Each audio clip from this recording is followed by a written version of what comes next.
जय जगन्नाथ मु ज्योतिर्विद डॉक्टर भवानी शंकर महापात्र आपण मानक स्वागत जनाऊँगी आपण मानक प्रणाम करुच्ची।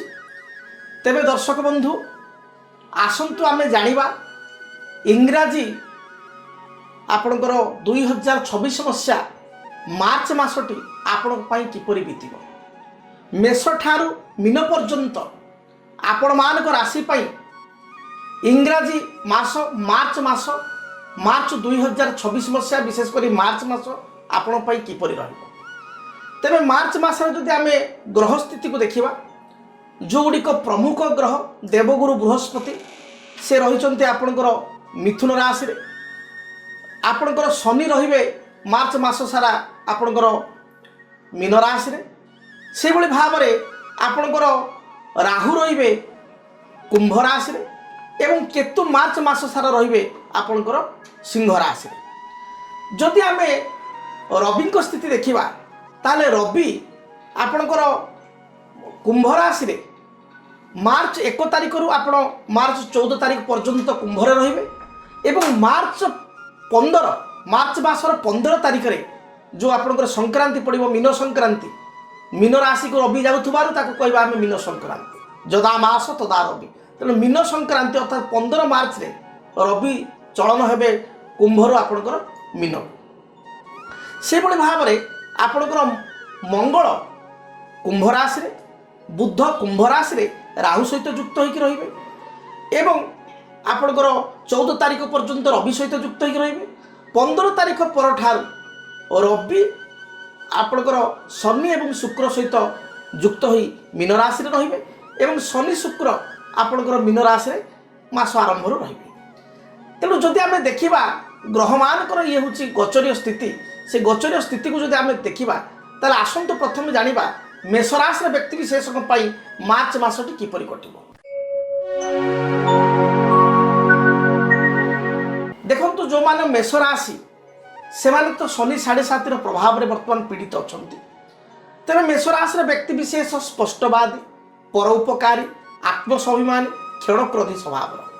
राश्याधिपति मंगल एकादश स्थान अर्थात कुंभ राशि रे रहिबे लाभ स्थान रहिबे रवि युक्त होइकरी आपणकर रहिबे 14 मार्च पर्यंत एवं बुध राहु सहित मध्य युक्त हेबे। तेणु मेषर जो मानकर मेष राशि से मानकर देखिए टिके आयर स्थिति वर्तमान टिके वीक हो जाइए आय टिके कमी जाइए जो जो आपणकर परिश्रम करुँच परिश्रम अनुसार फल मिलूना परिवार भित्तिक मत पार्थक्य रोचे मन विचलित होउछि।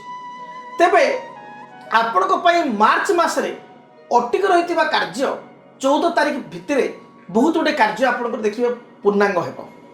संतान को क्षेत्र को जब नहीं किसी बाधा विघ्न थाए पिला को नहीं जदि किसी टेंशन थाए बा पिलांकर जदि किसी परीक्षा थाए मार्च मासरे ताहले 14 तारिख मध्य यह आपण बहुत शुभप्रद है बा मार्च 14 पूर्व जदि संतान किसी रेजल्ट आसबार थाए ताहले संतान रेजल्ट मध्य फलाफल मध्य पॉजिटिव आसीबो जोटा कि आपण भल कथा। दूरयात्रा पर्वत पहाड़ समुद्र स्थल बा दूर जगह को आप ट्राभेल करने पसंद करेंगे। तेणु आपण मार्च मासरे विशेषतः कौन धर्मस्थान किंबा पहाड़ पर्वत एरिया बरफाच्छन्न एरिया पहाड़ पर्वत एरिया दूर जगह बंधु गृह जदि दूर अच्छी से स्थान धार्मिक स्थल को आप यात्रा करेंगे। बेपार वाणिज्य जदि आपंकर टिके डाउन चली थाए बेपार वाणिज्य जदि टिके मंदावस्था चली थाए ताले मासर प्रथम तारिख रु 14 तारिख पर्यंत आप बेनिफिटेड रहिबे। मात्र आप 15 तारिख रु आपनकर मास शेष पर्यंत टिके केयरफुल रहिबे केना अर्थ अधिक खर्च हो टिके नॉट पड़िबो अर्थात 15 रु 31 पर्यंत जगी रखी खर्च करबा आवश्यक। स्वास्थ्य विषय जो देखिबा से भली 15 तारिख पर्यंत स्वास्थ्य बहुत भल रही। 15 तारिख पर सामान्य गैस्ट्रिक एसिडिटी किछिटा पेट जनित समस्या कोष्ठकाठिन्य बा कन्स्टिपेशन एभली समस्या देखा दे पारे। मोटामोटी दाम्पत्य जीवन भल रहिबो पारिवारिक जीवन कुशल मंगल हेबो। बहुत दिन अटक रही अर्थ प्राप्ति करेंगे। जो माने भूमि बा जमी क्रय करने चाहते कि नुआ जानवाहन क्रय करने चाहते किछिटा अपरच्युनिटी ତାଙ୍କ ପାଇଁ ମଧ୍ୟ ଦେଖାଦେବ। ଏବେ ଆସନ୍ତୁ ଜାଣିବା ପ୍ରତିକାର କ'ଣ କରିବେ। ହନୁମାନଙ୍କୁ ଦର୍ଶନ କରନ୍ତୁ, ହନୁମାନ ଚାଳିଶା ପାଠ କରନ୍ତୁ, ସାରା ମାସ ଆପଣଙ୍କର ଭଲରେ ବିତିବ। ଯଦି ଆପଣଙ୍କ ଜୀବନରେ ବ୍ୟକ୍ତିଗତ ପାରିବାରିକ ସମସ୍ୟା, କର୍ମକ୍ଷେତ୍ର ନିଯୁକ୍ତି, ବୈବାହିକ ସମସ୍ୟା, ବାସ୍ତୁ ଦୋଷ ଏବଂ ମାଲି ମକଦ୍ଦମା ଆଦି ସମସ୍ୟା ଥାଏ, ତାହେଲେ ସମସ୍ୟାର ସମାଧାନ ଓ ପରାମର୍ଶ ପାଇଁ ଆମକୁ ଯୋଗାଯୋଗ କରନ୍ତୁ। ଜ୍ୟୋତିର୍ବିଦ doctor Bhabani Shankar Mahapatra, Budheswari colony, plot number 26, Bhubaneswar. Phone number 9776833302 9439444924। ଆମର ୱେବସାଇଟ୍ www.srijagannathastro.com। କେମିତି କଟିବ 2026 ମସିହାରେ ଆପଣଙ୍କ ଭାଗ୍ୟ? କେଉଁ ରାଶିରେ ରହିବ ସମସ୍ୟା ଆଉ କିଏ ହେବେ ଲାଭବାନ? କେମିତି ରହିବ ମେଷଠାରୁ ମୀନରାଶି ପର୍ଯ୍ୟନ୍ତ ଭାଗ୍ୟଫଳ? ଜାଣିବା ପାଇଁ ଦେଖନ୍ତୁ ଆମ କାର୍ଯ୍ୟକ୍ରମ 2026 ଭାଗ୍ୟଫଳ।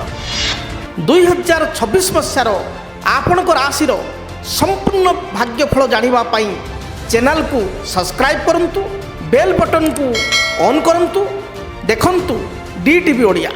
DTV ଓଡ଼ିଆ ଦେଖିବା ପାଇଁ ସବସ୍କ୍ରାଇବ୍ କରନ୍ତୁ ଏବଂ ବେଲ୍ ଆଇକନ୍କୁ ମଧ୍ୟ ଦବାଇ ଦିଅନ୍ତୁ।